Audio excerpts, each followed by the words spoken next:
Victory is never as clean as it looks. We remember the champagne, the podium, the raised arms, the legend being born. But behind every great victory, there is a price. For Ayrton Senna, that price was obsession, pressure, pain. And on a rain-soaked afternoon in Portugal, the world saw the first sign of what was coming. A young Brazilian in a black and gold Lotus, a track drowning in water, world champions losing control. This was Estoril 1985, the day Senna won his first Grand Prix, and the day greatness began to demand everything from him.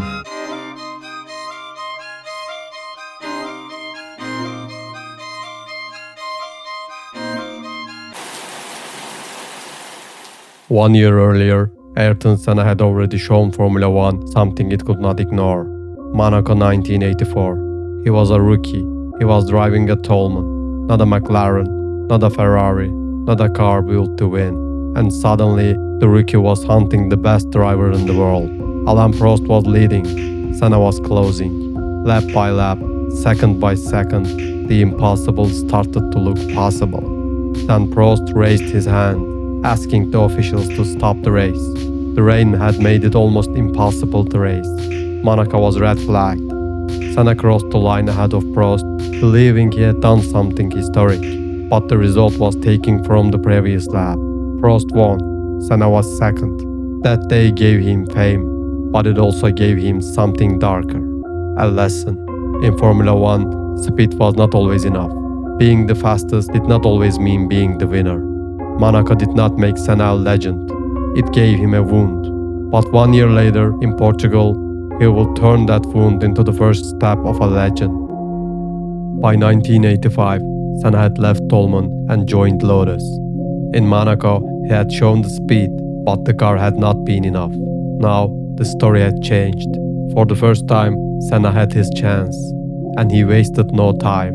At Estoril, in only his second race with a competitive car, he took pole position, first pole of his career, in front of Prost, Lauda, Piquet, and a grid stacked with champions, winners, and future legends. This was not a weak grid. This was one of the strongest grids in Formula One history, and the 25-year-old Brazilian had put all of them behind him. But pole position is only a promise. Sunday decides whether that promise is real. And on Sunday, the rain came again. This was not normal rain. It was the kind of rain that takes the circuit away from the drivers. The racing line disappeared. The braking points disappeared. Even before the race properly began, some were already in trouble. Nigel Mansell spun on the warm-up lap. Checkered stalled at the start. These were not warning signs from nervous rookies. These were elite drivers being beaten by the conditions. Senna was beating the conditions.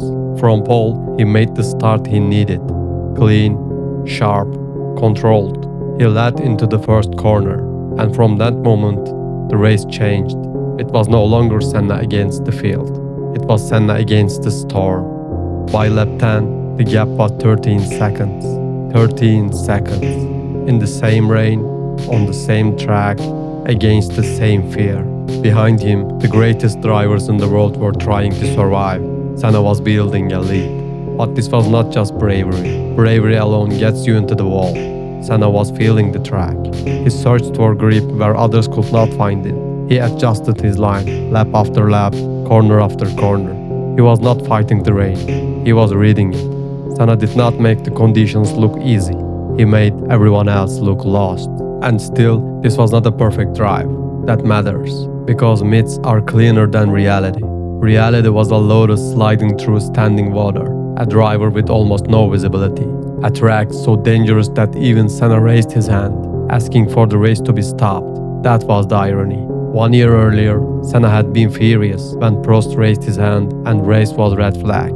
Now in Estoril, the rain was so violent that Senna raised his own hand, but the race continued. Then came the second twist. Soon after, Prost aquaplaned on the start-finish straight and crashed out.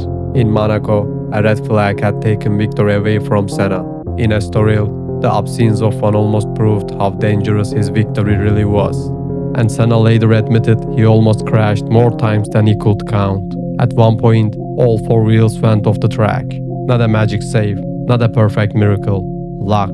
Even Senna said it was luck. After more than 2 hours, the checkered flag finally came. Ayrton Senna crossed the line first. First pole, first win, fastest lap, every lap led. Alvarado finished second, more than a minute behind. Everyone else had been lapped. Everyone. In a field with living legends, the same rain fell on everyone, but only Senna knew how to dance in it. But this is where the story becomes bigger than one race. Estoril was not just the beginning of Senna's legend, it was the beginning of the burden that came with it. From that day on, winning would never be just a result for him. It would become a demand, a calling, almost a necessity. The world would see the glory. 41 Grand Prix wins, 3 World Championships, moments that made him immortal. But glory never travels alone. It brings pressure, it demands sacrifice, and it leaves pain behind. Sometimes, that pain is written on the face of a young driver losing Monaco. Sometimes, it's in the body of a champion trapped in his car after winning at home. And sometimes, in the cruelest form, it takes everything. That is the truth behind every legend. On that wet afternoon in Portugal, Ayrton Senna did not simply win a race. He began a story that would overflow with victory and end with the price of greatness. Thanks for watching. If you enjoyed this story, like, comment, and subscribe for more.